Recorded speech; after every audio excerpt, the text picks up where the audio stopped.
Before today's interview, I wanted to ask a small favour. Really small one, I promise. I got a message from one of my listeners over the weekend letting me know that they had nominated Climbing Consulting for the Listener's Choice Award at the British Podcast Awards 2018. This award is voted for by podcast listeners like you and goes to the podcast who get the most votes from their listeners before the 12th of May this year. As this listener was kind enough to vote for me and for Climbing Consulting, I decided the least I could do was have a go at this award and see where we can get Climbing Consulting to. And to do this, I need your help. If you've enjoyed any of these podcasts, please could I ask you to take a moment to vote for Climbing Consulting for the Listener's Choice Award at the British Podcast Awards 2018. It's really easy to do, and here's how you do it. Step 1, go to your browser, pick your phone up right now or on your desktop if you're at work, and type bit.ly/CIC vote. All in little letters, really important, that bit. And that's bit.ly/CIC vote. That will take you to the Listener's Choice Award nomination form on the British Podcast Award website, and that takes you to step 2. On that form where it says search for podcast, type Climbing Consulting and select that as the podcast you want to vote for. At least I hope you want to vote for Climbing Consulting. Step 3, enter your name, enter your email and hit vote. That's it. Thanks in advance to those of you who have listened to that and are off to vote straight away. Thanks so much to those of you who have already voted. I really appreciate it. It really means a lot to get your feedback, and thanks a lot for helping with this. Please do let me know if you voted for Climbing Consulting, if you've just enjoyed Climbing Consulting, anything and everything, drop me a message. It's nick@climbingconsulting.com. Hi, and welcome to another episode of Climbing Consulting with me, your host, Nick Sinnott. Before I introduce today's guest, I wanted to remind you about the latest feature of the podcast. If you don't have time to listen to the whole interview, but still want to hear the advice of my guests, I've added a really useful section to the show notes for you. If you open the full description of the podcast on your phone, you can now see the list of questions that I asked today's guest and the point in the podcast where I asked them. So you can fast forward straight to the section that you want to listen to, or flick back to that critical piece of advice that you just want to hear again. I hope you find this useful. Drop me an email, let me know what you think. It's nick@climbingconsulting.com. Today's guest is Mohamed Mansour, one of the founding partners of Baringa Partners. If you've listened to my interview with Adrian Betteridge, you'll know that Mohamed was the managing partner of Baringa before Adrian took over, and he was also my boss during the first part of my time at Baringa. If you've not already listened to Adrian's episode, it's episode 4, I'd highly recommend you give it a listen. Mohamed is awesome and has a really unique story. Having started in Canada and moving across to the US to join the then startup consultancy, The Structure Group, he was offered the opportunity to help launch the firm's European arm and found himself, alongside his co-founders, running a consultancy firm in a country that he didn't know in his mid-20s. This subsequently grew into Baringa Partners, and as they say, the rest is history.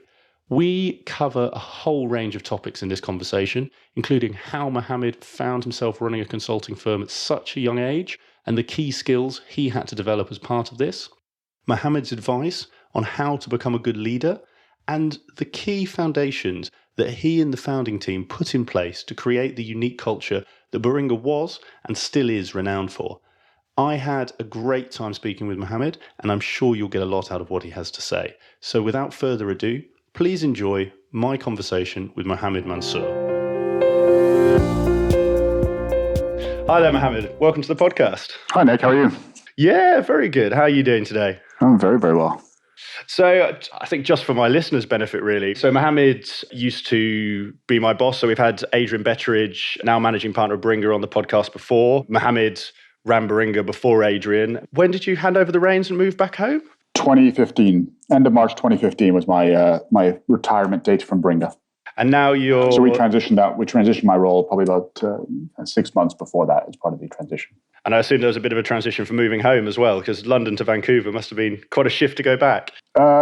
It was. It's quite a different place. I always kind of tell people we were lucky enough to move from one of the best places in the world to live to another one of the best places in the world to live. So we were a bit spoiled for choice, to be honest. And Vancouver is home for me, and my wife's from north of Vancouver. So this is us kind of returning home after a very enjoyable time in the UK. And I know just before we started recording, you were showing me the picture out your window and telling me where the ski lifts are. It's I love London, but like I said to you, sort of moving soon. But having that much outdoor activity nearby just must be amazing. It is. I mean, if anyone listening to this has never been to Vancouver, you should absolutely put it on your list of holiday destinations. Either in the dead of winter when skiing is at its peak, or the dead of summer when all the summer activities are great. The shoulder months are wet. It's kind of the nature of Vancouver, but we're here on the water, and we have the mountains right here. And I was saying to Nick, I live probably about 100 yards away from the water, and I can be up skiing in 20 minutes, and it's fantastic. Whistler's about an hour and 10 minutes away from where I live, and it's not a bad place to live. It sounds pretty good. Having been skiing over to France last month and spending 12 hours to get there, I think 20 minutes to the lift sounds fantastic. But as much as we could talk about location and ski runs for a long time, maybe we'll come back to location, because I think for those who don't know you, it'd be really good to get a bit of your background. Obviously, I know sort of the Baringa story, but for those who maybe don't know you as well, it'd be good to just get an overview of your career and how you ended up from Vancouver to London and back again. Sure. So I guess firstly, welcome to all your listeners. I took some time to listen to a couple of these podcasts, to Dom and to Adrian's, and I thought they were excellent. So I hope people are enjoying them, and I hope they'll get something out of this conversation. So thank you, Nick, for inviting me to this. And I think it's a great kind of podcast series that you're doing here. So my very brief history, I'm born in Egypt. Came here as an immigrant family to Canada. So I grew up in Vancouver predominantly, oldest son of the immigrant family. That's useful context because for so many immigrant families, they pour a huge amount of time and effort into education. So my parents cared a huge amount about my education and my sister's education. I studied electrical engineering here in Vancouver, primarily because both my parents are electrical engineers. So I didn't really know what an engineer did at the time, but it was I liked maths and sciences, and so I went and studied that. When I graduated, I had three options on the table. I could have done a career in engineering, a career in or done a kind of master's degree in biomedical engineering, or I could have gone to Anderson Consulting, which for those of you who heard Adrian's podcast, he had a funny story about how he ended up at Anderson Consulting. Mine's not wildly dissimilar, to be honest. Saw a notice on the board and went to a drinks event they were hosting, liked what I heard and applied. And then I ended up joining Anderson Consulting. And actually, I learned a lot from that process, because the night before I had to decide, I genuinely had no idea what to do. I had an engineering offer that was more money. I had a biomedical engineering offer that was the opportunity to go do some postgraduate work. And I had an Anderson Consulting offer that sounded an opportunity to go and travel the world and explore different business problems and that sort of thing. I didn't know what to do. And then the night before, probably 7:30 at night, the partner who kind of ran the Vancouver office at Anderson called me at home, obviously pre-cell phone days. Called my home phone number and said, "Can I speak to Mohamed?" And here I was, I had literally just turned 21, and this partner called me at 7:00 at night and talked to me for almost an hour. And I came off the phone, and I came off the phone and that's it, signed my papers, and I'm joining Anderson Consulting. But that sort of personal touch, the impact that conversation had on me, the fact that it shaped a huge amount of my life from that point forward, always sort of sat with me. That he took the time to call me, and he. Do you remember anything specific? Was it just the act of calling you that made you make that decision? Or was this? It was the act of calling me, and it was taking the time to answer a whole lot of relatively stupid questions I had, because I really didn't know what the job was. I kind of understood it at a very superficial. Consulting is obviously a very hard thing to understand from the outside until you've actually done it. It's kind of people say, "Oh, you get to go and tackle the problems of the greatest companies," and it all sounds very kind of grandiose. But you're sat there thinking, "I'm a 21-year-old. I don't actually know anything about this stuff. Like, what do I actually do?" And so he took the time to spend an hour with me, and he said to me, just ask any stupid question.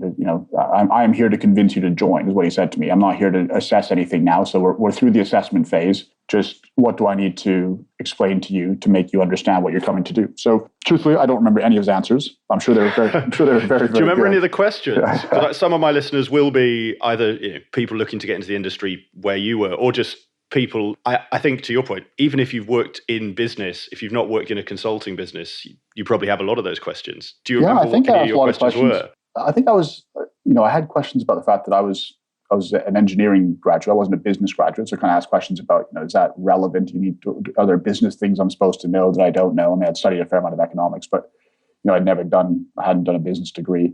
I asked questions about kind of what's the day-to-day work sort of like what am I actually going to be doing? And when we get to the end of kind of where my career has ended up now, it's ironically has come full circle in this sense because I'm now involved in a project in particular that's trying to help students navigate this path from academic life to business life, because it's a tough path. It's a tough thing to do. I mean, you spend your whole childhood and then your early adulthood studying without really any understanding of what these terms are. People talk to you about bankers and lawyers and engineers and consultants and architects and developers. You don't know what these things actually do. You don't really know what skills are actually involved in that. And so anyway, so I had a good conversation with him and joined Anderson Consulting. I thoroughly enjoyed that experience. I only spent 3.5 years there, but thoroughly enjoyed the kind of professional training that it taught you, the chance to go travel and explore new areas and work with new people. I was very clear early on as to what sort of work I wanted to do. So having,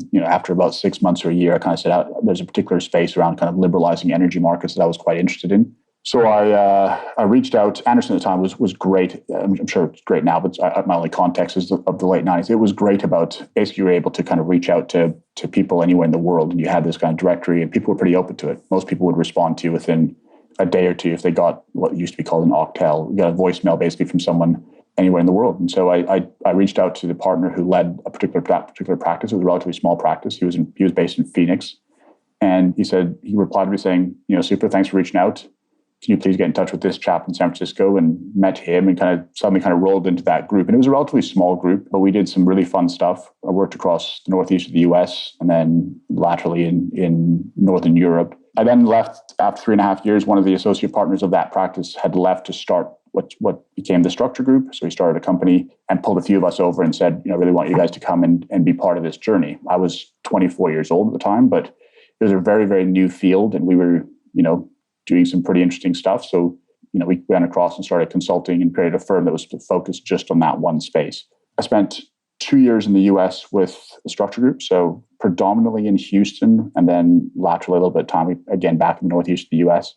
And then one of my main clients in Houston made a massive investment into some assets in Northern Europe and decided they wanted to establish a European business. So having spent a bit of time in Europe myself previously, they asked me to kind of lead a team out there. And we moved out to do a project with a team at that time. We then, that associate partner who originally started Structure Group was an expat Brit. So a lot of his friends were back in London. So he hired Jim Hayward, who was the original managing partner of Structure Europe as it was at the time.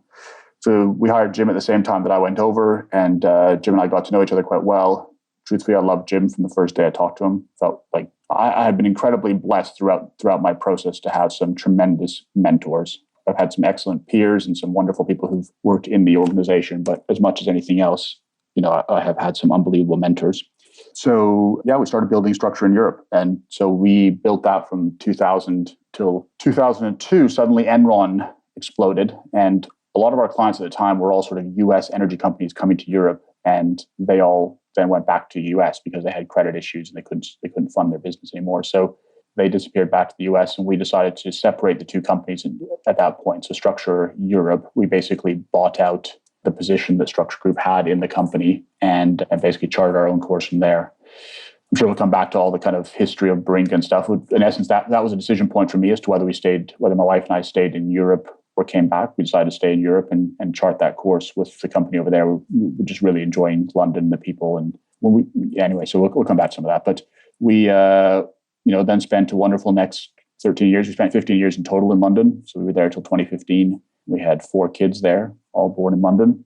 And at the end of that period, I decided it was time to kind of come back to Vancouver. My eldest daughter was reaching the point where she was going to secondary school. And that's obviously a big deal in the UK. That transition to secondary school is a big deal. And we didn't want to go through that transition unless we were committing to staying. And that was a good point for us to move back to Vancouver. So started transition of my role probably almost 2 years before I actually left. So Andrew and Adrian and a few of us kind of let them know that this was the plan, and we started transitioning the role. And then moved back to Vancouver summer of 2015. And now I look after 4 kids with my wife and thoroughly enjoy coaching football teams and managing a hockey team and doing all that kind of stuff.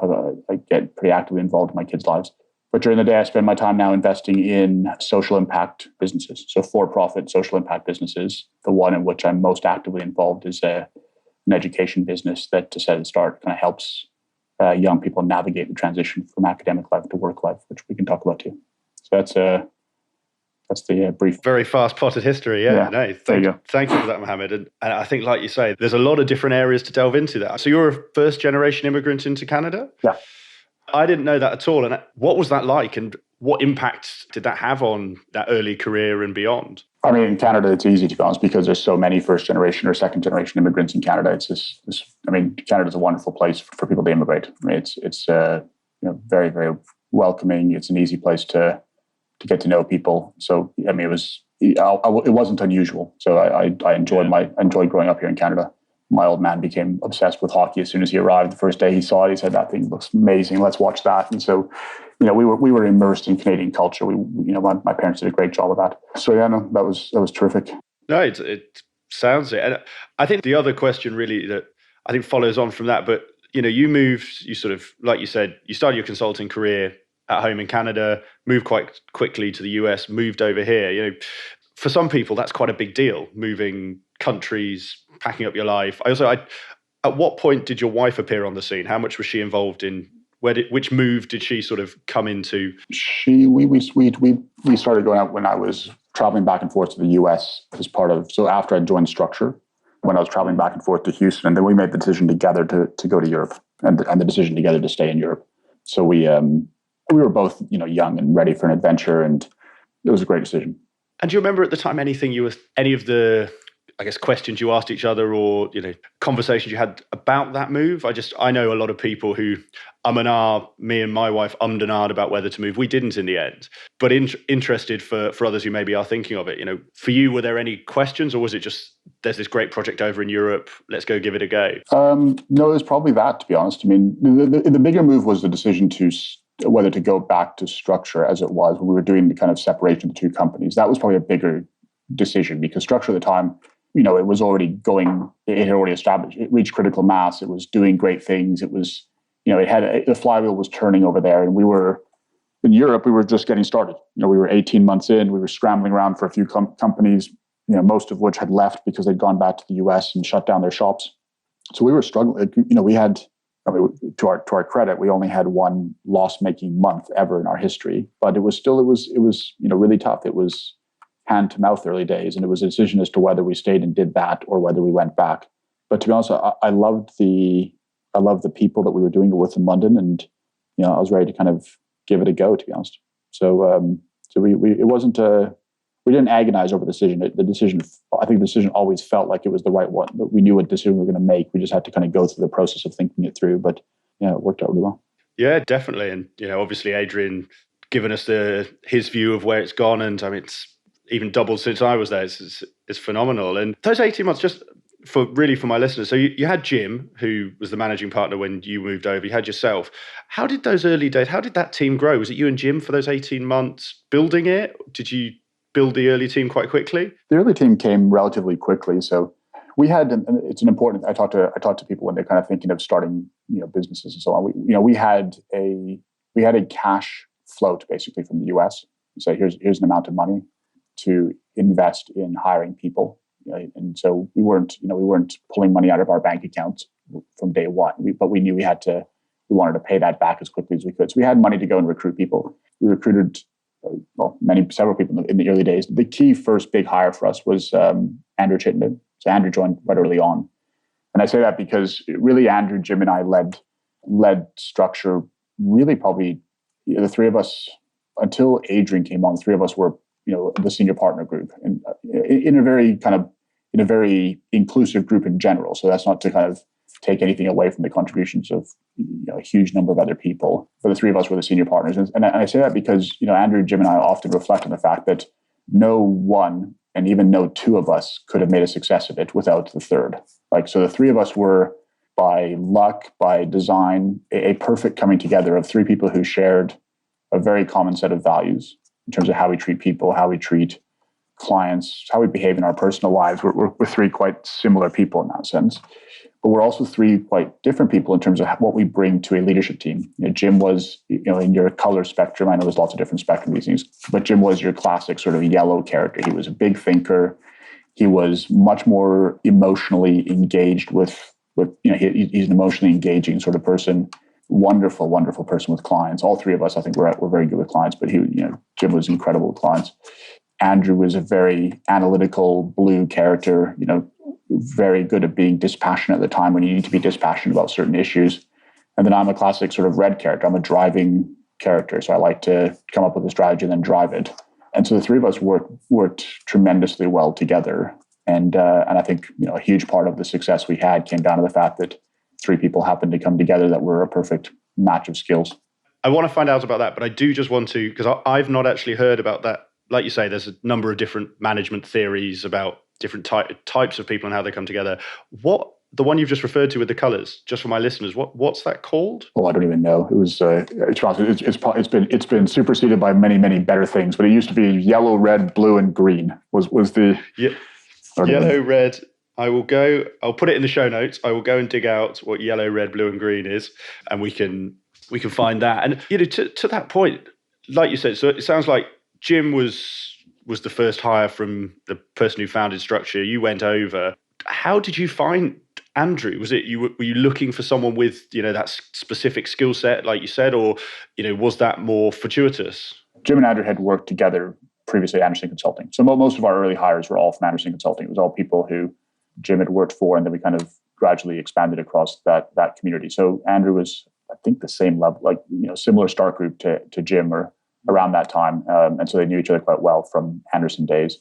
And if you've ever met Andrew, I mean, he's a person who makes an enormous impact on anybody. So it's no great. I know Andrew well. It's no great surprise that he was one of the first people Jim went back and tried to recruit. It's just he's a tremendous individual. So yeah, I know that. So I was the wild card in it. I was the one who kind of came across from the US, and I didn't know really any of the crew that we recruited there. But yeah.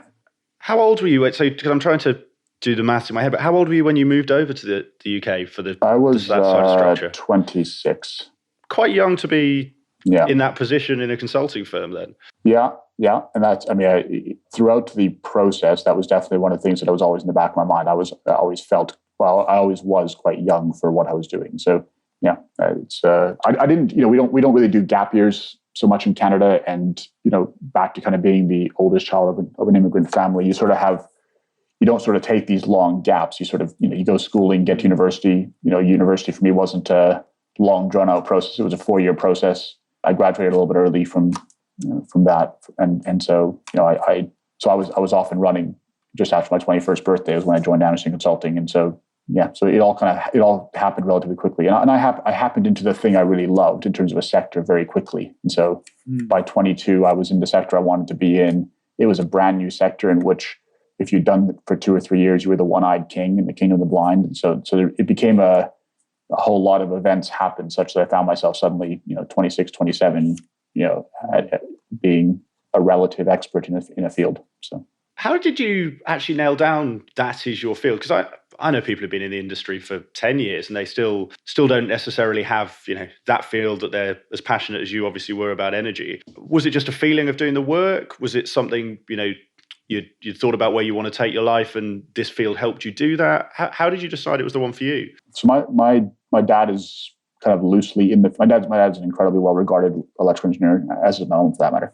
So he sort of exposed me to the fact that energy markets were liberalizing, and I sort of understood roughly what it was and started to understand the fact that what it was fundamentally was, overlaying economic theory onto physical power grids. And as a person who studied electrical engineering and found that, a space that I understood quite comfortably. It wasn't I could get my head around it pretty easily, but loved economics as well. It kind of was this perfect kind of merging of the two concepts into each other. And the idea that you would design, commercial structures around these physical grids was fascinating to me. So I was excited by those two things coming together. And, I only grew more fascinated by it with time. So. And then sort of fast forward from there, like you say, to you're 26, 27, you're over in London. There's 3 of you starting out on a startup firm. What were those key skills that you really found you had to work on? That's a whole 3-hour podcast in its own right. I was, at age 26, 27, I knew the sector, and I knew that I could consult in the sector. So I had sector expertise, and I had, the confidence to apply it in client environments. So I was pretty good in front of clients in my sector. In terms of how to actually lead people, I've done quite a lot of leadership stuff in university. I always kind of taken leadership roles at that level, but a huge amount of it was new to me. I learned a tremendous amount. And as I say, I learned it from some excellent mentors. I learned it from making a lot of mistakes. I'm aware when I've made a mistake. And so I'm quick to learn from those mistakes. And yeah, it was a lot of that. It was, leadership is something that really, learning about your own personal style. You and I were talking about beforehand. I haven't read a lot of leadership books. I mean, I've read, my share, I guess. But mostly I find a huge amount of leadership you learn from finding your own style and finding what actually has an impact on people. I do love the phrase that leadership is how people experience themselves in your presence. I've always loved that as a phrase, that it isn't about how they experience you, it's about how they experience themselves in your presence. And I take that into how I coach football teams of young kids. I take that into how I interact with people on a social level. I take that into how I do my work. So, but other than that, it's been mostly me trying to kind of just learn my style, see what has impact on people. I am a driving character. I do really enjoy driving answers. When we've come to a conclusion of what we want to do, I enjoy taking that and driving it then. And so, again, it's just kind of been learning about my own leadership style, and that was a journey for me. And as I say, I got the benefit of watching Jim do it, and he's tremendous at it. And and then kind of learning my own style from that. For people who maybe you mentored when they were coming up in Baringa, who you saw they weren't quite as self-aware, what advice did you give those people? You mean people who I thought who thought too highly of themselves and weren't? What did you mean by that question? So I think in consulting, it attracts a range of people, and for me, it's that quote you've highlighted around not so much the ego thing. I think that just is there, but there's a broader point around self-awareness. Understanding to do exactly what you've talked about. You have to have an appreciation of how people do experience themselves when they're in your presence. Yeah. What advice did you give to people who maybe you'd shared that quote with, and they just said, Mohamed, if I'm honest, I'm struggling with that? Or what would you say to someone who's struggling with that? I'd say you've got to listen to other people. You got to listen to what people say about how they experience themselves in your presence. And that's easier. That's easier said than done. But there's a huge amount of it which is just listen. There are a lot of people who get very focused on the results I've delivered. It's a phrase you kind of hear people all the time. I want to talk about the results I've delivered. But if people in that process, especially as the organization grows, there's no one person who can deliver all the results. So if you're not creating teams that are feeling empowered, feeling enthusiastic, feeling proud of their own work, feeling confident in their own abilities, then there's no amount of results that you can individually deliver. So it's always been just listen to what other people are saying about themselves, listen to what they're saying about the environment, and then be willing to change that. Yeah, there's just a huge amount of it, which is being good at listening to other people. I several times in my life, I know when someone has said to me something that I took away and thought, I've gone wrong here, and had to change my style. You have to. I've done that several times in my life. And those sort of, like you say, if it's fine with you, I think this is a really interesting topic for my listeners. That how did you filter? How did you decide what were those bits of feedback that actually you really did need to take away and change something in yourself versus feedback that actually you parked and didn't act on? If I'm honest, it's probably as much about who delivered the feedback. So as you work with people, there are invariably people who you see and think this person's point of view is very well considered, right? So if they come back and say, look, the team is feeling bullied into an answer. So one time I had that feedback. The team is feeling bullied into an answer here. And the feedback I got was from someone whose opinion I cared about. And I thought, okay, well, if the team is feeling bullied, that must be something I'm doing. I need to go back and reflect on what I'm doing. And, you need to then go back and say, well, okay, how do I change my... So a lot of it comes back to the individual who gave you that feedback and how it was delivered. I've always, I think as you've seen, and it's one of the great things about Baringa is that we've always been very egalitarian by nature in Baringa. So I say that in the sense that I value the opinion of the newest analyst in the company. If I've spent time with them and see them as quite considered point of view, I'd be as interested to hear their feedback as I am to hear the feedback of another senior partner. So, but it's probably as much as anything else that. I mean, I've always spent a lot of time. I know Adrian mentioned this in his podcast as well. I've always spent a lot of time from day one wanting to build relationships. I'm a social creature by nature. I really enjoy building relationships with anybody about almost anything. And so in that process, I end up getting good feedback from people. And, I think, like you said, Adrian spoke about that. And I think the point you highlight there, is a really interesting one. It's consider who that feedback's coming from. And I think, the way you phrased it as well is, I think, really useful for my listeners. I will come back to the relationships one because I've got a burning question that I think me and 90% of the firm used to wonder, and I'm sure you can guess what it is, but we'll come on to it. I just want to come back to, like you said, skills we could do a whole 3 hours on, and unfortunately we don't have 3 hours. But if someone came up to you, you mentioned a bit about if you were advising someone who was starting their own consultancy. On the skills side, if there were, 3 skills that someone should really think about, if they're your age, so 26, they could be a senior consultant manager, and they're actually thinking, I want to go and do this myself. What are the sort of key skills they should really be doing, that self-audit on and going, actually, am I good enough yet? Am I ready? Yeah. So, for me, I think in the pre-questions, you asked me something on the lines of, what was the question you asked? What did I learn later that I wish I'd known at the time? One of the things I've come to really appreciate, and I came to really appreciate at Baringa, is that why and how is kind of a lot more important than what. So it was a lot more important in retrospect to know why we were doing stuff and how we were going to do it. So kind of the values and the way we treat people and the purpose was a lot more important than what we actually did. So what you do evolves, right? It evolves as the market evolves. It evolves as your skills evolve. But that sense of, what's my purpose here, and how do I want to do it? How do I want to treat people? How do we want to be seen? Those questions are substantially more important in retrospect than the what. So, if I could talk to 26-year-old me, I'd probably tell 26-year-old me who was very focused on the what, because I was, it was what I knew. I knew this sector, and I was going to go consult in this sector. I would have told 26-year-old me, not that I would have wanted to change anything that 26-year-old me ended up doing, but I would give that person advice about, just ask yourself why you're doing this. What's the purpose? And a lot of people, would come to me for advice throughout our time at Baringa in other firms who are thinking of leaving, starting their own firm, or thinking of going contracting, or thinking of taking a different job. And, invariably, they'd ask me to go for dinner, and I'd always make time for that. And I would always ask that question, why are you doing this? What's the purpose? What are you trying to achieve from this? And it's actually a much harder question to answer than you think.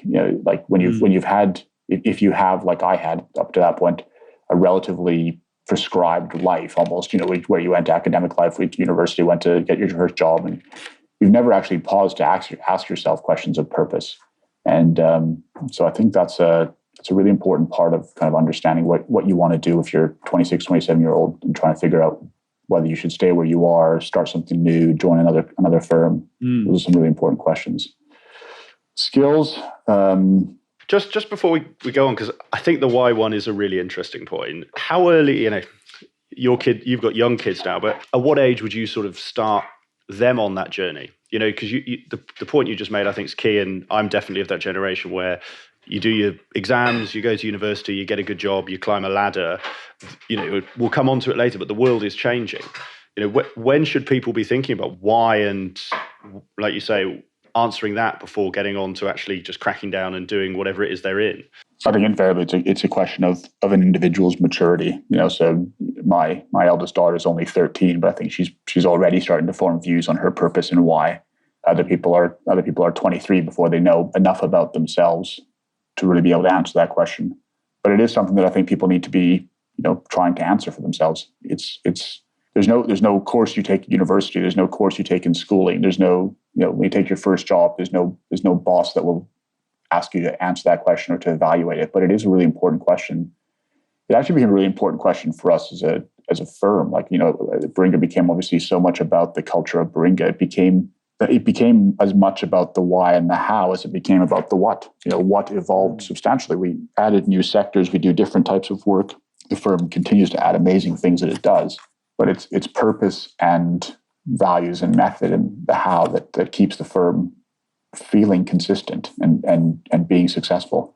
So I think it's a really important.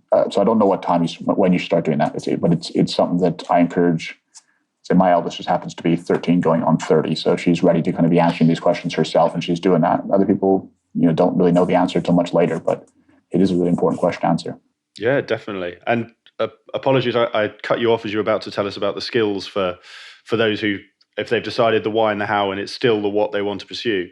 So skills are probably, again, there's no, I'll go back to what I said before about the three of us coming together. I don't think you'd be hard pressed to convince me there's a person who individually has all the skills required to start and build something new, if that's what they're trying to do. That's of a substantial size. I mean, you do get the odd kind of amazing person who's able to do that, but even they're typically surrounded by people who fill out a lot of their gaps. So you do need to have a vision of where you're getting to. The classic start with the end in mind, which I know Adrian mentioned as well. It's a stick it on the wall sort of message that I certainly always have up there.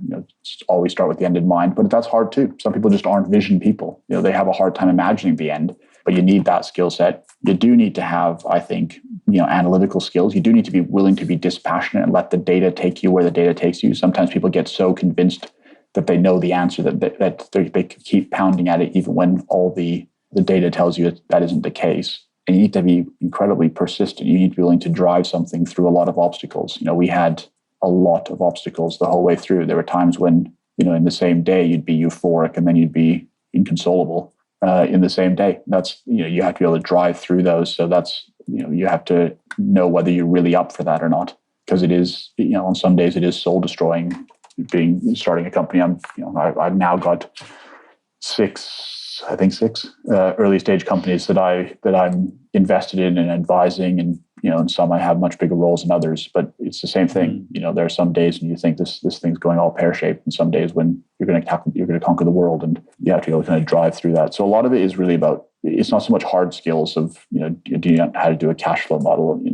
Those aren't the skills. Those are also the things you can learn along the way. It's probably those slightly more intangible ones that are, I think, super important. Yeah, definitely. I think we'll move on in a moment because I do want to cover the Baringa growth journey and sort of the highs and lows as you went through that. But you mentioned, obviously, you gave time to people who just said, Mohamed, I want some advice. I'm thinking of starting my own firm, or I'm thinking of, just want some life advice. Do you remember any reoccurring themes or questions that those people asked and maybe your answers to them? From people outside Baringa, it was usually, how can I do what you guys have done? I'm thinking I want to go and start my own firm. Do you mind, sitting down and talking me through how you guys did it? And you obviously you're usually in a slightly different space than we were in. So, but they'd be asking lots of questions about that. From inside Baringa, it was people. You lived it. We were incredibly blessed to have people who genuinely just really, really loved being part of Baringa, and they wanted to know how they could move up through the firm, but not in a sort of aggressive way, but saying, how can I add more value to this company and justify moving up in it. So there were a lot of people who were ambitious in the right way. They were long-term ambitious, as we used to talk about, kind of just be long-termist and everything, and things will come good. And we had a lot of that. We had a lot of great people who'd ask questions about, what do I need to do to prepare myself to be a great senior consultant, to be a great manager, to be a great partner one day. So there was a lot of time taken just having those conversations.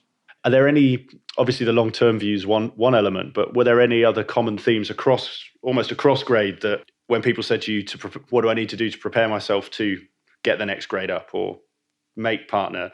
Yeah, I mean, aside from the kind of usual aspects of consulting of, doing a great job for your clients and learning about the kind of more commercial side of the business and customer satisfaction, like the more kind of obvious parts of consulting. One of the things I've noticed is a real differentiator, or it's a skill set that a lot of people have and they sometimes lose as they go through career life. And that's the ability to think laterally. There's a lot of being a junior person in any company, whether it be consulting or a non-consulting company, that is fundamentally about completing and finishing somebody else's work. There's a lot of times where it's, the partner has said, here's my great idea, or the client said, here's my great idea. Do you mind going and driving that through and finishing it? So those first early years, there's a lot of just very, very linear tasks. I was told to go do X. I now need to go do X in the next 6 weeks, and I need to report back that X was done and how I'm doing against X. And it's incredible. It's very, very linear thought. The problem is that as you get more senior, you need to think laterally. If you have very linear thinkers at a senior level, then they tend to drive down rabbit holes and not be able to react to problems. And even at junior members, even at junior levels in an organization, I think you can benefit a lot by pausing, stepping back, and trying to think laterally. Ask yourself, why is my firm doing this sort of project? Why is my client actually doing this?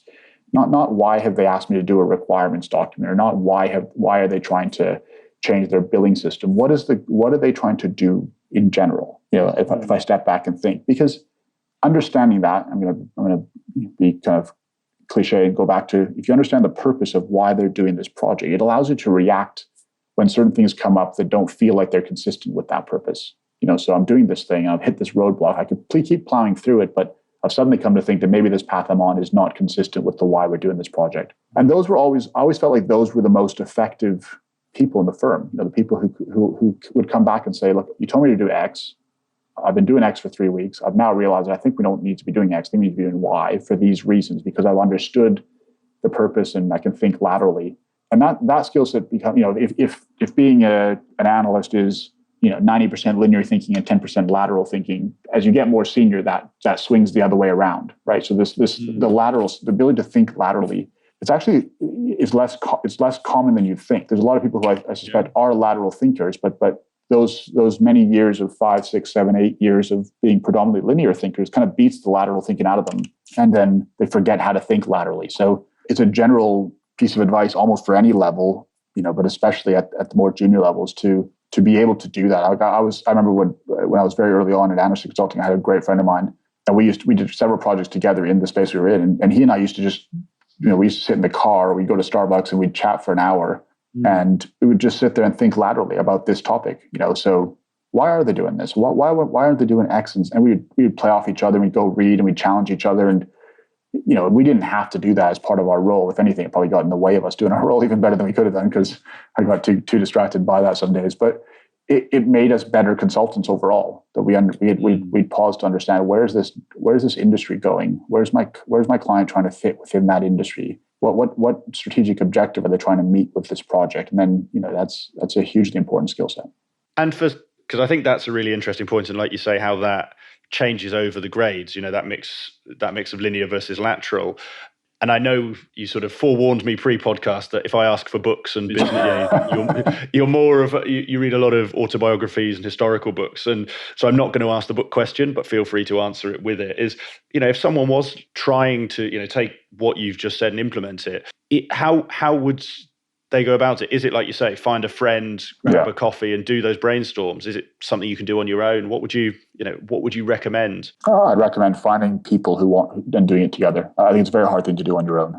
I think find some friends, buy a pizza, sit on a whiteboard, and draw it up. I think that's how you do these things. I think it is a collaborative exercise, but it's a really fun exercise to do. And just as I say, take some spare time to do it. I don't think I haven't read any great training on how to do it. I think it's something that most people, as I say, most people come to university, they actually, they have some of the skill set already. They know what it means to think laterally, but just find 2 or 3 other people and just start asking yourself questions. Why is my client doing this? What's the industry going through that leads my client to want to do what they're doing? How is what they're doing relevant to what I'm doing here? And that's, I continue to do that now. I continue to do it in all the sectors I'm involved in. Is take the time to step back once in a while and ask yourself some very lateral questions. And it's hugely important. Great. No, really good advice. And I do want to bring us back to the Baringa journey, because like I said at the start, we were likely to go off on a lot of very useful tangents. And as you've listened to a couple of these interviews, you probably expected that anyway. So I'm really interested, because one of you've mentioned a number of the sort of really positive elements about Baringa. I had a great time while I was there. One of the things two things that always stood out was the speed at which it grew. And I mean, you can give me the stats better, but it was growing 20 to 30% year on year at various points. But equally, the culture and the evolution thereof, it's something that always stuck in my head, because it was something that you repeated at pretty much every company event I went to. And apologies if it's a misquote, but broadly, if we did what we used to do now, we'd hate it. And we want to keep the same values, but adapt how we do that to the size. Yeah. And apologies if that's a huge misquote. You can give me, I'm sure you know better the correct one. But I'm just interested, how did you direct that growth? And how did you manage that growth? Because there's 2 sides, isn't there? There's, we want to grow that fast, and then we can manage growing that fast in a controlled way. Yeah. So lots of different questions you've asked in there. I mean, so the thing we used to say, and I still say to people now, is if we do things in 5 years' time, the way we do things now, we will hate it. So the point is, the one. the point is to look at what you're doing. This is a personal point for me as much as a professional point, but is to have the humility to know that a huge amount of what you're doing now is probably wrong. A huge amount of what you're doing now won't be relevant as you grow and change. So have the humility to know that what you're doing isn't perfect. It isn't always exactly what it needs to be. So I still really believe that point, and I, as I say, apply it to most of my personal life. So how do you? So I understand. Apologies, I'm going to do this a few times. I understand it from a company perspective. How do you apply it from a personal perspective? I assume you mean personal life. Do you? Yeah, I mean, for example, as a parent, again, cliches, but none of us know how to be a parent until you're actually sitting there doing it, and it's being comfortable with the fact that we're doing the best we can. A lot of what we do is going to be wrong, and I can pause and say, okay, what I'm doing here isn't quite working. Let's change something about what we're doing here. It applies to I've played tennis my whole life. I still take tennis lessons, and I play at a pretty decent level. I play open tournaments and stuff here, but I know that there's a huge amount of my tennis game that isn't right. It's kind of knowing that I can always improve what I'm doing and get better at what I'm doing. That's just a general kind of personal philosophy. And I've evolved a huge amount myself because of that, because of the willingness to kind of accept the fact that positions I used to take on politics, economics, sport, health, they might all be wrong one day. Liverpool will always be the best football club to support, but aside from that, you beat me to the question. Aside from that, I'm willing to let everything else evolve. Yeah, so it's I do really believe that. I think companies are much better when they accept that and really embrace that belief. And when we used to say that a lot, we didn't. It was interesting because I actually don't think we were saying that to tell ourselves to be willing to change. We actually were saying that a lot to tell the whole staff base that it's okay to challenge everything we're doing. We're open to you coming and saying this thing we've been doing has been great, but it doesn't work anymore. You need to change this, and that they shouldn't feel like they're going to get a lot of pushback from that. We were always, I think, we're always pretty good at hearing people when they said, this has worked fine, but it doesn't work anymore. We need to change X, and then we'd go change it. And so that message was really important to engendering that sense that I'm allowed to challenge the way we do things, because we've all accepted the fact that the way we do things isn't always right. So it was a great part of our culture, I thought. Yeah, and as I say, it definitely stuck with me. And to just turn back to the growth element, how did you decide to grow that fast, and how did you manage it? Was it a conscious decision to grow rapidly? Was it just by virtue of being successful with client? How did you approach that? It's a really interesting point. Like the three of us, when Jim and Andrew and I started, and it was true in the US as well, we didn't go into this to build a 5-person contracting shop. We came into it to build a consulting firm. We all left a consulting firm that we all thought very highly of. So we all thought very highly of Anderson Consulting. We didn't necessarily want to be part of it going forward, but we liked what it was, and we felt like we could go build a firm that took some of those great things and made it even better. We wanted to go and build a terrific firm, and so we were always in it to build something that was meaningful. We used to kind of say we want a firm people would write books about in the future. It wasn't to be a 5-person company. So growth was sort of built into our mindset. The way it manifested itself really, though, was we took an approach of going and trying to establish growth nodes, as we used to refer to them. We'd kind of start and invest in a new client initially. Was like, let's go and really invest heavily in that client. And then it was to invest heavily in a different part of the energy value chain. And then eventually it was invest in FS. And then it was and it was all about kind of establishing these little growth nodes that would then start to drive a huge amount of growth themselves. So as we established those growth nodes, every year we did our planning process. When we did our planning process for the coming year, it would always come out with way too much growth. Like we never had to, as a leadership team, we never had to push for growth. The ambition was always there within the growth nodes. It was actually always a process of scaling back growth each year. So even though we grew 30%, and even though growing 30% is incredibly hard, it wasn't because we forced it to happen, or we really, really needed it to happen for a company, or we're trying to drive particular returns for the partners or anything of that nature. It was, you hired great people who were ambitious, who hired other great people in growth areas, and then everybody wanted to, pursue their ambition. And it was amazing. Like, it was once the flywheel started turning, and we had this amazing group of people working for us with an incredibly low attrition rate. The great people often stayed for a very long time. the flywheel turned. And growth was something that happened as a result of all that, rather than something that, aside from kind of, as I say, the broader desire to be a established company. But we didn't go into every year saying, I need to see a plan that drives 35% growth next year.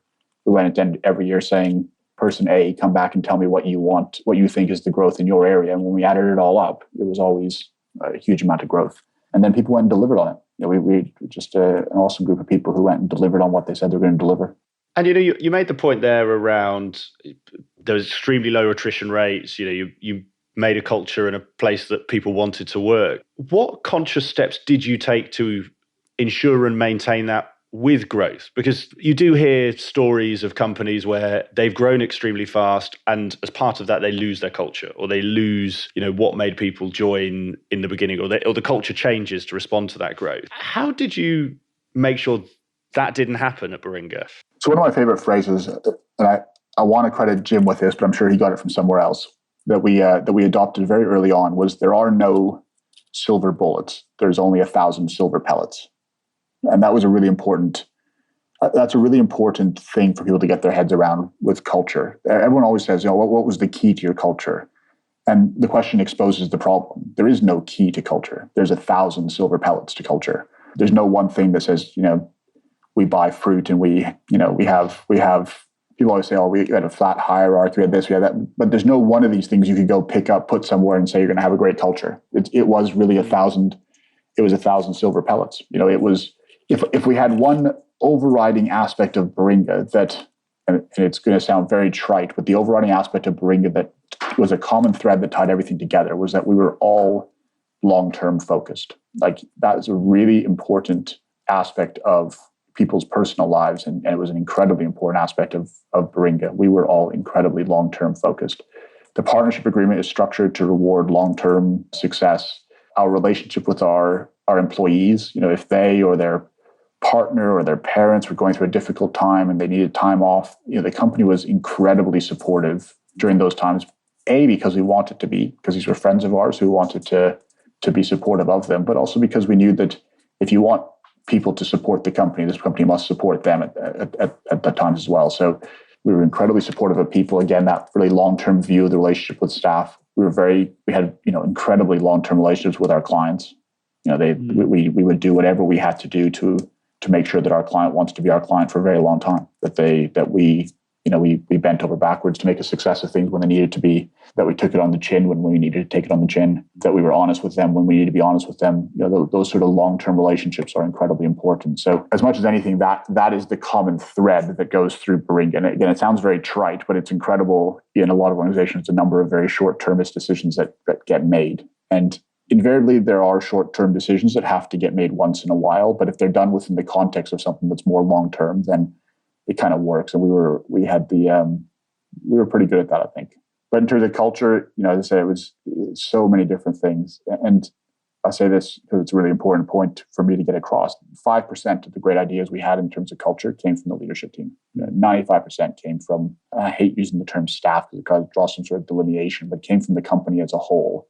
And so we created, early days. I think Adrian touched on this a little bit in his podcast. Early days, those ideas just filtered to us because we all sat next to each other and it was pretty easy. And then as we grew, we had to put in place, some processes and some structure and some groups where some channels through which those ideas could get some airtime and some, shape and so on. But the best ideas always came from amongst the broader company. And that was just that, again, it all kind of ties into this kind of that message I said before about creating an environment which it was okay for staff to come and say, this thing's been great, but it doesn't work anymore. If you really want to address this issue, this is how you have to address it. Or you guys have totally lost sight of this issue. You need to get on top of this issue.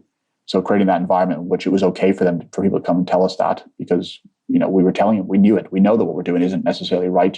Tell us what we can do to improve it, meant that we had cultural ideas coming up all the time. It was terrific. And that point you make, and the fundamental one, it sounds like, around how you developed the culture and how it grew and evolved with the firm, around the team in effect being able and being comfortable to, like you say, turn around to you, Jim and Andrew, and say, actually, we don't like this, or we think there's a better way of doing this. I think that to your point around sort of what some companies say versus what they do, I think a lot of companies now say, people can get involved, everyone can contribute. I don't think a lot of companies actually walk the walk as much as they talk the talk. Yeah. What do you, and maybe it's what you do with your social impact businesses, but what do you advise, or would you advise people to create that culture, to foster that open relationship so that people felt, the most junior analyst felt comfortable coming up to you and going, Mohamed, that's, I don't really like how we do this. I think here's a better way. It's a really good question, Nick.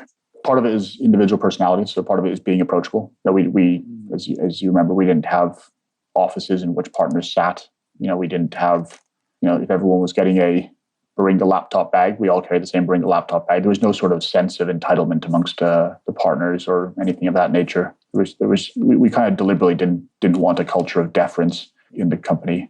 You could have a culture of respect, but that's not the same as a culture of deference. And I think a lot of firms end up with deference rather than respect. And so, and that's true of us as individuals. I think we recruited people, and one of the first things we said to people in the recruiting process when we were looking at recruiting partners or senior people was, if there are a lot of people for whom status is very important, if that's important to you, this isn't the firm for you. We're a firm in which we deliberately don't want to create a sense of status amongst the partners, because that then makes people uncomfortable to share ideas with them. So part of it started with just personality. There's also a really important point. I remember who drove this point home to me. Somebody drove a point within our time at Baringa that if you want people to come up with ideas, you have to actually demonstrate that you're going to follow through on some of them. Now, you don't have to follow through on all of them, but there's got to be some that you can point to and say, that was one really cracking idea that came out of this group, and we've delivered on it, and so that's really, really important, that people see that their ideas end up manifesting in real change. So those are probably the two main things I'd point to in terms of that culture. Yeah, and I think the last one, that feels like a really key point, and like you say, something that I think I've certainly seen other organizations fall down on is you can have suggestion boxes and ask people for ideas, but if they don't see management or anything actually happens, anyone doing anything with them, eventually they just give up. It's the I can't remember the psychologist, but it's the sort of learned helplessness type piece. No, really useful. And I say all of this in the context that I'm sure there were many, many, many times when we didn't do that. So we're not. I want to make sure that people understand the context that we were by no means perfect at what we did, but hopefully we did that more often than we didn't. And that was definitely a big contributing factor to the culture.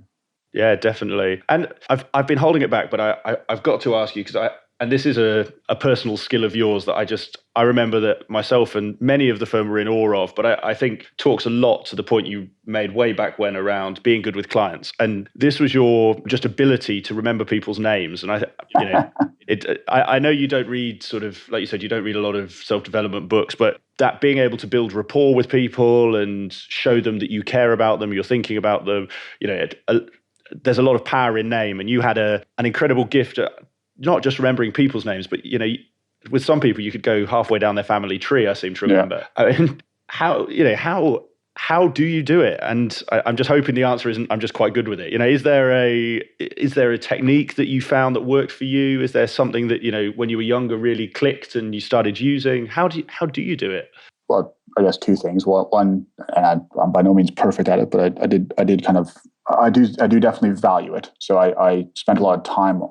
And I prioritize it. When someone said their name to me, I did want to kind of focus on their name. The other thing is I usually go back and write the name down.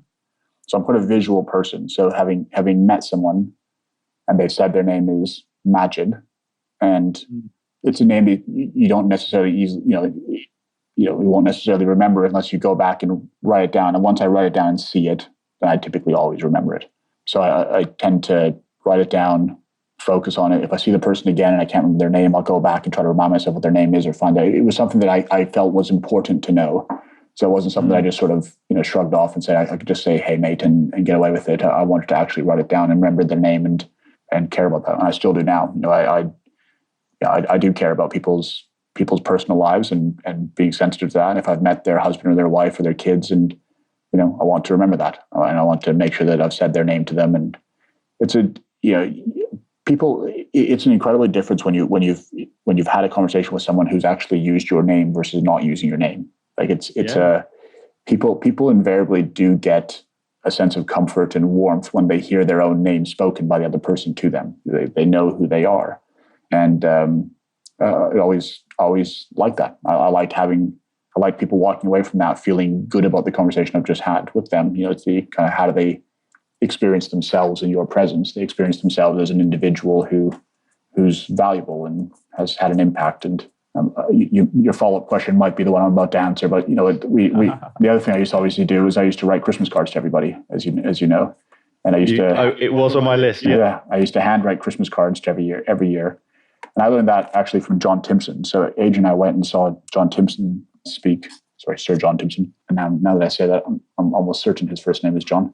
But of the Timpson shoe repair, yeah. So and for shop. Our Canadian listeners, it's a huge chain of shoe shops in the UK. Yeah. So he spoke about leadership at a conference, and Adrian and I went and listened to it, and he made a lot of amazing points. But one of the points he made in amongst it was, he said, every year, every employee gets a handwritten something from me, whether their anniversary or their birthday or whatever it is. There's some point in the year in which they will receive a handwritten, note from me. And his point, quite rightly, was in this day and age of digital communication, a handwritten note, has like 1,000 times the impact of an email. And so when you've taken the time to sit and handwrite something that says, congratulations on a great year, really pleased to see you get promoted, love meeting your wife in Portugal, have a great holiday season or whatever. And I would make a point of those notes having some, I would actually take the time to understand and remember people's wives and their husbands and their kids and their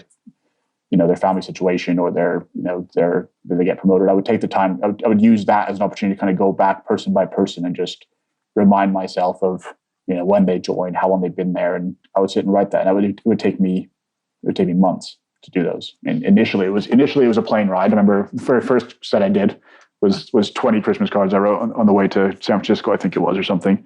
And then eventually it became, I think the last batch I did was almost 400. And it was, I remember coming home with a batch of Christmas cards in October. My wife said, please tell me that's not what I think it is. And I said to her, it's not, it's half of what you think it is.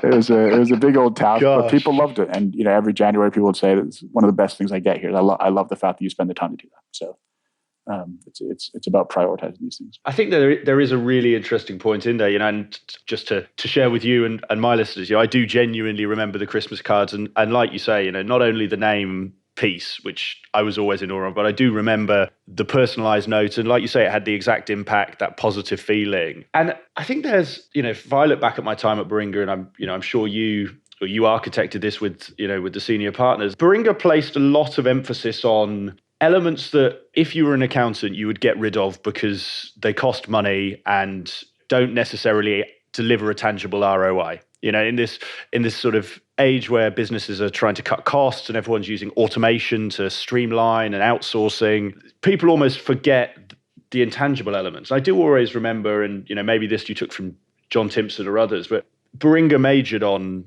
the intangible. I mean, I'll never forget the iPad year, and I've never seen so many grown adults look like children in one room. But just those intangible elements. And I think, for my listeners as well who are thinking of setting up, or maybe, I'll be honest, I've been quite surprised. I seem to have quite a few listeners who actually are running their own consulting businesses. That had a massive impact, and just be interested in your perspective, really. Yeah, so I think we were good at taking the time to understand how you spent money wisely. So for us, it wasn't about being cheap. It was about knowing that when we spent money, we wanted to spend it well. So there are a lot of things that other consulting firms had that we never had. They had marketing directors way earlier than we had a marketing director. They had office space and car schemes and all these other things that we chose not to prioritize, partly because we spoke to everyone in the company and everyone said, I'm not really all that fussed by that, to be honest. So we didn't spend money on those things. Instead, we went and spent money on taking everybody to great trips away once a year. We spent money on out-of-town bonuses, where when people had spent a lot of time out of town, that they got a really substantial bonus to recognize the personal impact on their lives of doing that. We spent money where, if you actually looked at our operating cost as a percentage of revenue, it was lower than a lot of other consulting firms, but it was just spent, we thought, in much better places. And so, to your point, we spent, that the iPad year, as it became known, and for the benefit of our listeners, we'd had a phenomenal year, and we decided after the phenomenal year, without telling anybody, we were going to buy everybody an iPad, and then everyone came to a company meeting and didn't know it was happening, but we just basically pulled the curtain back, and there were 150 iPads or whatever, one for everybody. And iPads are they're not a hugely expensive thing. Lots of people buy it for themselves, but for the company to have bought something that wasn't a business tool, it wasn't that we went and bought everybody golf shirts that said Baringa on it. It was this thing that I could just have, and the company had done it just because, and it was some of the best money we spent. People still talk about it. We used to do company meetings, and the company meetings in when we do them in Portugal and stuff, they weren't cheap, but people would talk about that all year long. They talked to their friends about it. They'd build relationships with coworkers that would end up becoming super valuable in a workplace setting. They'd get to know each other at a more personal level. It was, some of that stuff is the best money we spent. Now, all of that's within the context of the fact that we were doing well as a company. These things are virtuous circles. When you're doing well as a company, you can afford to, you spend that money, and then it kind of keeps motivating people to kind of keep doing great work, and you keep making more money. And it's this amazing virtuous circle. So I'm very sensitive to the fact that there are companies out there, and I'm involved in a whole bunch of early stage companies where you don't have the budget to do these things. But even within that context, there are little things you can always do that are really good uses of money. That so I characterize what we did was going through and not just assuming we had to go spend £100,000 on a marketing director when we were 20 people, but we did say we could go and spend a decent amount of money on giving people out of town bonuses to cushion some of the impact of them being out of town, and that was just a much better use of, we felt it was much better use of money. So yeah, it was a lot of fun. It was a lot of fun being part of a group that was able to think that way and was willing to kind of do those things at the right time. Yeah, and you mentioned there, and I am keen to come on to, because I know that our time together is relatively short. The social impact businesses you're involved in now, be great to find out, can you tell us a bit more about them, your role, and also what it is you've taken from your time at Baringa to help those businesses, which are different area, different revenue model, different goals. So there's a couple of things I'm involved in there, just sort of helping friends. So I'll kind of put that aside. But the things that I'm involved in where I'm trying to address certain social causes, a big one for me is education. So I as I said, I came from first generation immigrant, and so educate me. My parents poured all their money into me going to a really good school, and money that they didn't really actually have, but they spent anyway because they wanted to make sure I had the best education possible. So I'm very passionate about education and helping young people navigate the path from education to the working world. So one of my ventures is in that space. It's called Ripen, with two I's, RIIPEN. I teamed up with a founding team who were looking to build a business in this space, looking for some seed money. I led the seed round, and now I'm the executive chairman. So I'm actually relatively involved, quite heavily involved in that company. And in the last 14 months since we launched our platform, so after we had seed money and kind of launched the new version of our platform, we've had over 25,000 students have an experience on our platform. Wow. With real. And what is the platform? Sorry. So we're basically allowing companies to engage with young millennials to create experiences of their company. So imagine taking what you would get from an internship and compressing it into an incredibly short experience, often embedded within a class that a student's already taking at university, occasionally embedded within some other aspect of academic life, or sometimes just a direct experience. But by making it small packet sizes, we allow students to have 10, 15, 20 of these experiences of different companies. And we allow companies to go and experience hundreds of students. So rather than the size of the internship constraining how many experiences happen, we've taken that and said, if we can design high quality, small experiences, we can create a whole ecosystem that engages each other all the time around these kind of micro experiences. So our platform is now the biggest library of what's called experiential learning. This whole space is called experiential learning. It's the largest library of experiential learning in the world, and the platform supports the engagement, the whole relationship, and then the recommendation and skills assessments at the end of the work that was done. So that's one of my ventures, and then I have other ventures in education and music and battery technologies, a few different things that I'm involved in. A lot of those are just investments I've made to help early stage companies that need some money, and some of them I'm on the board. Some of them I'm a pretty active advisor, and Ripen, I'm the executive chairman. So kind of a spectrum of different roles. All of them really with a again, back to my very, very first point in this call, it all about purpose. I'm not involved in these things because of necessarily what they're doing today, as much as I am about the underlying purpose, the people involved, and wanting to kind of back that purpose. And it's an incredibly rewarding place to be. It's an incredibly privileged place to be able to do this sort of thing. And I'm really enjoying this sort of second phase of my life. As to what consulting brought that I've applied here, a huge amount, to be honest. I mean, the great thing about consulting is this kind of incredible diversity of experience you get to have. In a 10-year consulting career, you often will have had 20, 30, 40, 50 different clients that you've engaged with, or problems that you've been involved in seeing and solving in different ways. If you've done it right, you come out being quite a good lateral thinker, becoming a good understanding of different business models. And so I feel very comfortable tackling the problems that we face because I've had a multitude of problems I've tackled in the past, and I can usually navigate my way through them. So I remember one of my friends at Baringa in the very early days said, consulting is about being an expert and becoming an expert. You become very good at becoming an expert in something. You figure out pretty quickly, what are the things I need to learn about this quickly? What are the tools I need to go read about to come up to speed on this issue? And then I can get my head around how to solve it. So I've applied a lot of that to what I'm doing now, and it's incredibly rewarding. Yeah, I really like that quote. I've been scribbling down as we go because there's quite a few quotes I know I'm going to take away from this.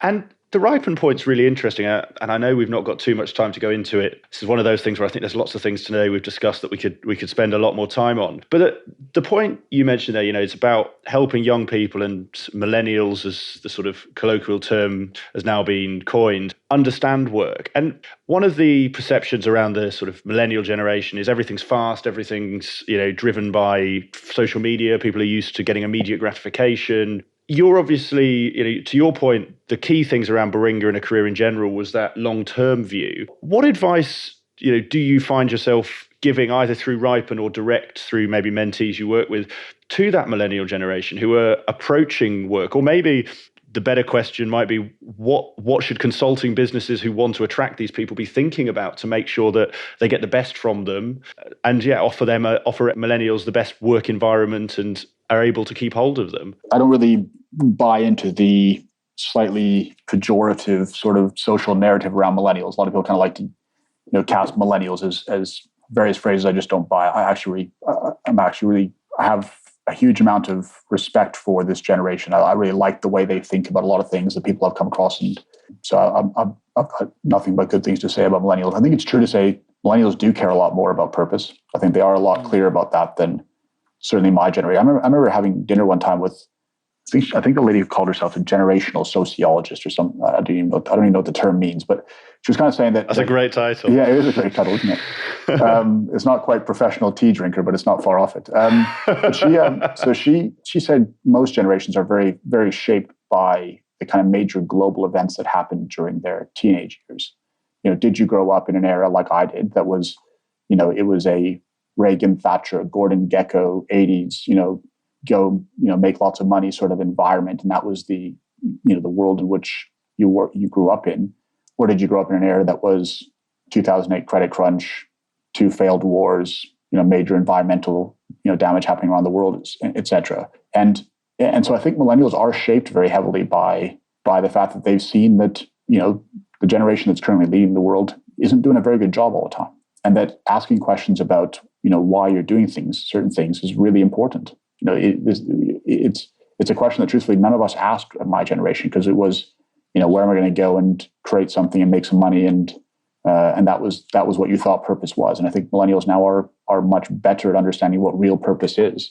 That said, the challenge is really hard for millennials now. They don't come out of university with a whole lot of career paths that are particularly well understood, or just go get a job at this company. You can have a lifetime job there for 30 years as a person in their finance department or whatever. That's not really, those career paths don't exist so much. So we are broadly moving to this social narrative of what they call the gig economy. That the sense that people will do lots of different gigs based on, and this is the key to it, lots of different skills that they have. So rather than being defined by the paper I received from my university, or rather than being defined by the title of my last job, I need to be defined by the breadth of skills I have. So even though I'm an accountant, I may also be terrific at creative design work, and I might have, I might like to code in my spare time, and I'm great at presentations, or I'm good at conflict management. These are all individual skills that our current construct of society doesn't really actually allow people to demonstrate and progress based on those skills. you're kind of defined by the fact that you're an accounting analyst and you studied finance at this school. And that's an incredibly narrow way to view people. So we have to move to a place where people can demonstrate the breadth of their ability as a way of saying, if you're looking for someone to do some great design work on a particular problem you've got, that's something I can do, even though my skill set says I'm a finance graduate. And so a huge amount of what we're trying to do with Ripen, not to kind of try to continue to talk about Ripen, but a huge amount of what we're trying to do is move to a world in which people can, through experience, demonstrate these individual skills they have and stop being held back by their CV.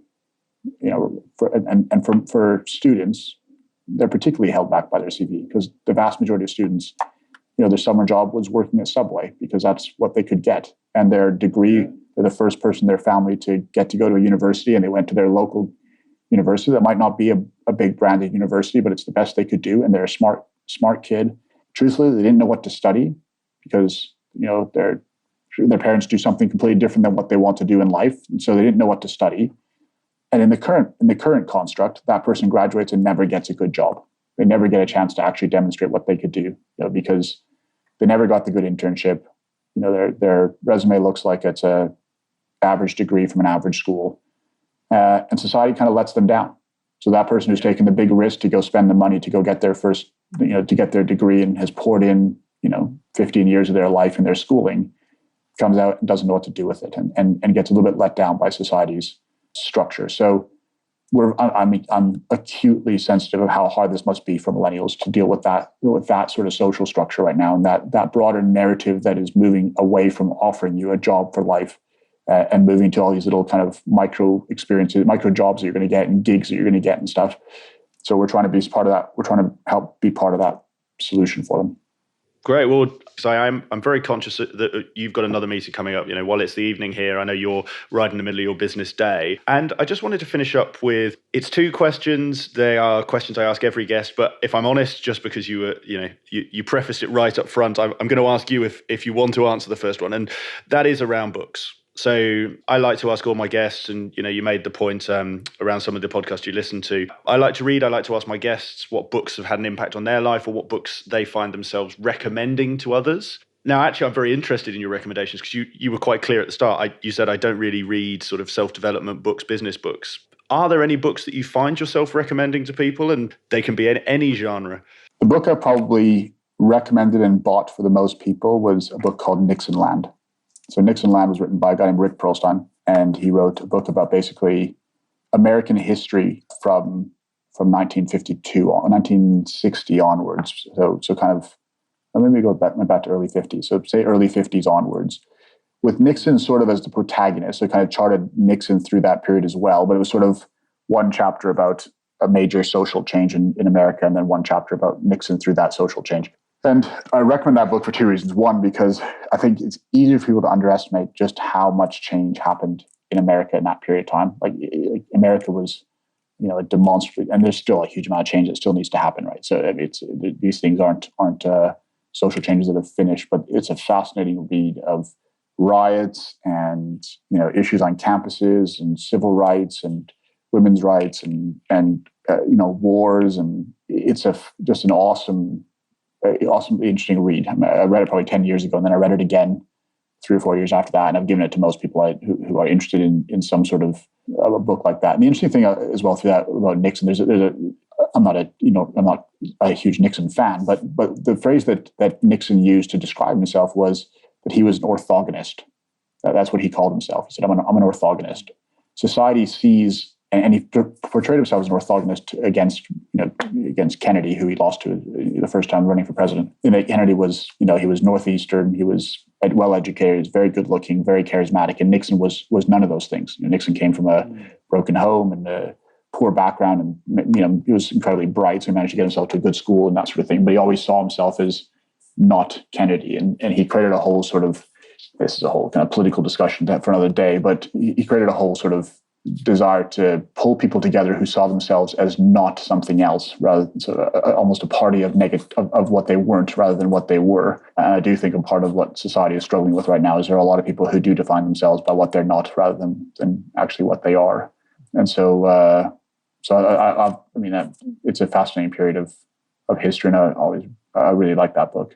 The other book that, if you're interested in that sort of book, was I read a book called India After Gandhi, and now the name of the author has eluded me for a second. And again, I can find it and I'll put it in the show notes. And again, just an awesome period of history for that country, with loads of horrible bloodshed, loads of coming together as the world's largest democracy, and how all that happened in actually a relatively short space of time, and actually happened right after the death of the person who'd been the kind of central figure in all of that, and the way that other people then stepped into that gap and drove the creation of this amazing world's biggest democracy, with all its successes and failings in it. But again, just an amazing period of history for that country. So I'd recommend both those books. Fantastic, thank you. And like I say, Mohamed, if I'm honest, I haven't read many sort of historical chronicles and a sort of analysis of the world before, so I'll check both of those out, because like you say, you take away different things from these books, and the points around the Nixon land one sounds fascinating, so I'll definitely go and have a look. So thank you for those. And then the last question, and we've covered a lot of advice, so this might be recaps, signposts to some of the points you've made before, but I always like to end on this one just because it sort of wraps up and helps, because we have listeners across the grades spectrum, and that one is, if you had three people in front of you, or three people had taken you out for dinner, as you were talking about earlier, and you had one right at the start of their career, you had one who was sort of in the middle of the grade, so let's say senior consultant to a manager level, and then you had one who was approaching a partnership level. They were getting towards that point where they're having conversations about becoming a partner. What advice would you give to what sort of single piece of advice would you give to each of them? I'll start. I guess I'll give you the slightly.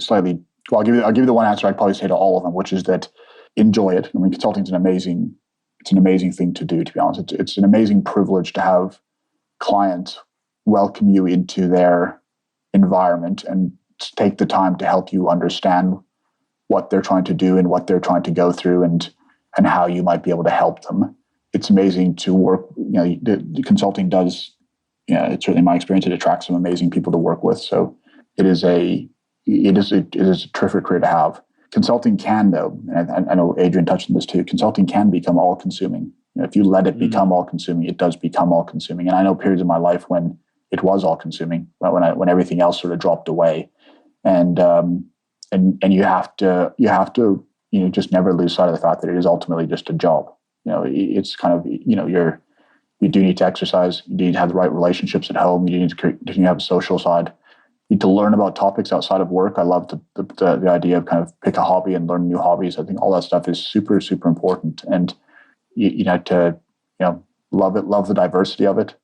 I always think it's a bit of a shame when consultants end up going somewhere where they've ended up at one client for 6, 7, 8 years, and you think actually one of the great benefits of consulting is that you get to bounce around a little bit. You get to experience different models and different environments, and so I definitely kind of encourage people to make sure they get some diversity of experience in that from consulting. But it's a wonderful career path. I feel very lucky to have landed into it because of a partner who called me at 7:30 at night the night before my decision, and it was a wonderful place to be. Fantastic. Well, Mohamed, thank you very much for today. It's been great catching up, and I must say I've learned a lot about yourself and your journey that I didn't know beforehand. So it's been really interesting for me. I'm sure, like I say, my listeners will get a lot from it as well. And just really the last sort of point there, if anyone has listened to this, they want to find out more about you, they want to hear about sort of what you've been up to, where should they go? Where would you point them to? So anybody can email me anytime they want. So my email is AMPS, which is the first initial of all my 4 kids. So Alpha, Mama, Papa, Sierra. That isn't the actual names of my kids, but it's amps.mansour, MANSOUR @gmail.com. So feel free to email me. I will usually email back within a day or two. I am, as a rule of thumb, very keen to speak to anybody who wants to speak. I met with one time I won't drag this out for too long, Nick, but the CFO of Shell one time came to my office, and I'd reached out to him through somebody else, and he said, "Yeah, sure, I'll come meet." And so we had lunch, and I said to him, I said, like, "Why are you here? Like, you're the CFO of Shell. Why are you in my office here? of a small consulting firm you'd never heard of. And he said, you know what? I never know what's behind a closed door. And I want to go and meet people and open the door. And yeah, a lot of these conversations will come to nothing, but every once in a while I'll get a nugget, and I don't want to ever become one of those people who's too big to open the door themselves and see what's behind it. So that really resonated for me. And so, for me, if somebody calls me and reaches out and says, do you have time for a chat? I'll pretty much always try to find a way to make time for a chat. So amps.mansour@gmail.com, very happy to reach out and happy to speak to anybody. Brilliant, Mohamed. Well, thanks a lot. And with that last piece, you answered a question I had, which was what AMPS was. You've ticked that box. And, Yeah. and I think it's a great bit of advice actually to close on as well. Is from your perspective, you reached out to him, and if you don't reach out, if you don't ask, you don't get. That's right. So a really nice piece to finish on. So like I say, very conscious you're busy and you've got a whole business day ahead of you over there. So thank you very much for your time, and look forward to seeing you next time you're over in the UK. Thanks very much, Nick. I enjoyed that. Thanks a lot, Mohamed. Okay, take care, mate. I hope you enjoyed today's episode of the Climb in Consulting podcast. If you did, I would be very grateful if you could leave a review on iTunes, Stitcher, or your podcast platform of choice, whichever one you may be using. And please also share this with anyone that you think could benefit from hearing today's interview. If you want to get in touch or give me any feedback about the podcast, please feel free to drop me an email. It's nick@climbinconsulting.com, and I look forward to hearing from you.